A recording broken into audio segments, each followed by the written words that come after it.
Memulai modulnya, anything I say is not financial advice ya, please do your own research karena cryptocurrency merupakan as halo guys, kembali dengan saya Kali Mas Ade dari Akademi Kripto. Di modul kali ini kita akan membahas ya mengenai token unlock trading strategy. Jadi sebelum kita memulai modulnya, anything I say is not financial advice ya, please do your own research karena cryptocurrency merupakan aset yang memiliki risiko sangat tinggi. Nah, sebenarnya apa sih token unlock itu? Jadi token unlock itu merupakan suatu sistem, merupakan suatu peristiwa ya, kejadian di mana token yang sebelumnya ini nggak bisa diperdagangkan ya, ini kemudian akhirnya dibuka ke publik ya, dibuka ke market untuk akhirnya bisa diperdagangkan lagi. Nah, jadi ini ilustrasinya ya, dari jumlah keseluruhan token yang akan dan bisa beredar di market, ini selalu dibagi dua ya. Pertama, token yang belum di-unlock ya atau masih lock, dan juga token yang udah di-unlock ya atau token yang bisa diperdagangkan di market.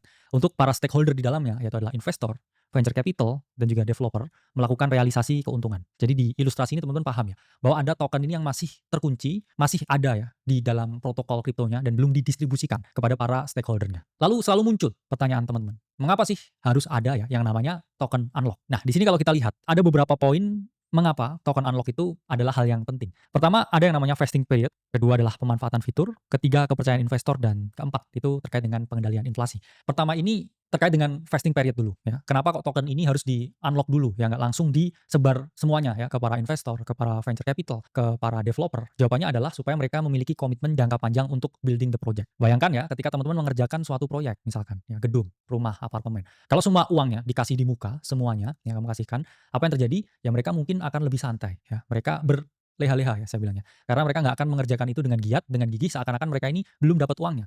Kalau mereka diberi uangnya dalam termin ya, atau jangka waktu tertentu, analoginya, mereka akan bekerja lebih giat, memperbaiki projeknya, ya, membenerin ya apa yang bisa ya dibenerin supaya jadi lebih bagus lagi. Nah, akhirnya apa? Kalau lebih bagus ya customer jadi lebih senang. Itulah mengapa ya adanya vesting period atau ini dikunci sampai batas waktu tertentu sebelum akhirnya dibuka. Dan ini penting ya terkait dengan kepercayaan investor karena investor ini juga sama dengan customer ya. Mereka ini mendambakan sesuatu dari suatu proyek tersebut. Tadi kan contohnya ya customer apartemen ya, ada developer apartemen, mereka ingin dibangunkan ya apartemen yang bagus ya, nyaman dan juga aman. Kalau misalkan di awal semua tokennya udah dikasihkan ke developer, apa yang terjadi ya? Pasti para investor ya, atau customer-nya ini mereka akan berpikir, "Wah, duitnya udah aku kasih nih."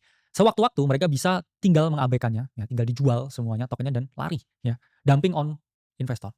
Nah, ini mengapa ya token unlock itu penting supaya tidak ya terjadi hal-hal yang negatif dan kepercayaan dari para investor ini tetap terjaga. Selain itu, protokol kripto tertentu ya atau DeFi, decentralized finance, itu biasanya selalu memiliki sistem-sistem insentif tersendiri. Mereka punya program-program khusus. Ketika kita lock koin kita ya ke dalam protokol ya, disebutnya juga dengan staking, kita akan mendapatkan reward tertentu.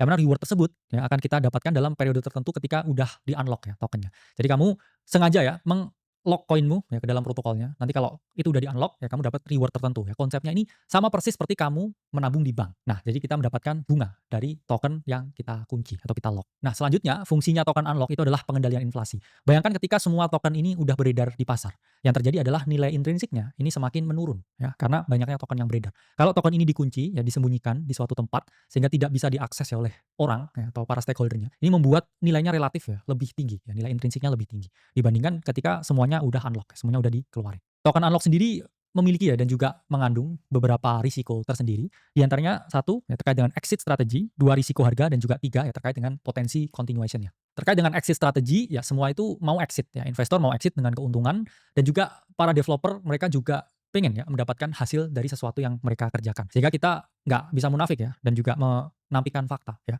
bahwa endingnya semua ujungnya juga duit ya, mereka buat project, mereka juga mau exit karena IPO-nya ya, koin, token, ya semua aset kripto itu adalah ICO ya, atau Initial Coin Offering. Dan ketika mereka udah mendapatkan bagian mereka yang di-lock kemudian di-unlock, mereka ini bisa melakukan realisasi keuntungan ya, atau menjual untuk keuntungan. Itulah mengapa ya ketika ada unlock token ya kadang ya ini memang harga ini mengalami penurunan. Kenapa? Karena wah ini ada barang baru nih masuk pasar. Dan logikanya dengan adanya barang baru apa yang mereka lakukan? Ya mereka mau melakukan penjualan. Tapi apakah selalu ya token unlock ini bearish ke harga? Ya nanti akan kita jelaskan ya dalam token unlock trading strategy. Nah, meskipun demikian ya, token unlock ini juga kadang ya ada potensi continuation-nya karena yang saya sebutkan tadi ya, kadang mereka membuat suatu program baru ya, produk baru di mana kita bisa memanfaatkan sesuatu dari ekosistemnya supaya ekosistemnya ini bisa ya berkembang dengan lebih luas lagi, lebih bagus lagi. Dan kita pun juga dalam perspektif trading ya, jual dan beli, kita bisa memanfaatkan ya beberapa strategi tertentu dengan adanya token unlock ini. Selanjutnya kita akan bahas ya jenis-jenis token unlock di modul selanjutnya.